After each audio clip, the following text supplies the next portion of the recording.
Ina, tatlong letra at di mabilang na salita kung paano ilalarawan sila.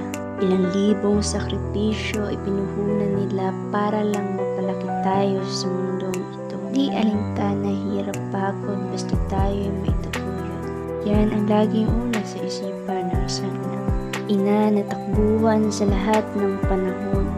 Bisig nila ang tanging pahingahan pagkatapos lumaban ng buong tapang sa hamon ng buhay, isa sa tanging sandalan. Bilib ako sa kanilang tapang kung paano tayo ipaglaban, hahamakin sino man upang tayo protektahan.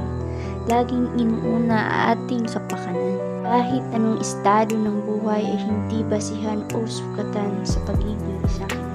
Mga kamay nila ay tila may mahika sa simpleng haplos, kayang pauwiin pangamba at lungkot. Ina, kayo ang nagturo sa mga bagay na dapat matutuhan ko. Salamat po sa inyo sa lahat ng panahon na nandyan kayo, sa pagmamahal na di matutumbasan ng kahit anong mangyaman sa mundo. Di man lumaki sa karangyaan, higit pa sa material na bagay ang kalingan nyo't pagmamahal. Di ko pagsasawaan ang paulit-ulit na ika'y pasalamatan. Ayoko na unawaan ang salitang pagmamahal at sakripisyo. Bawat araw na nakikita ko kung paano mo kami alalayan sa harap ng araw-araw na laban. Kahit ikaw ay masugatan, ay tila ba wala lang.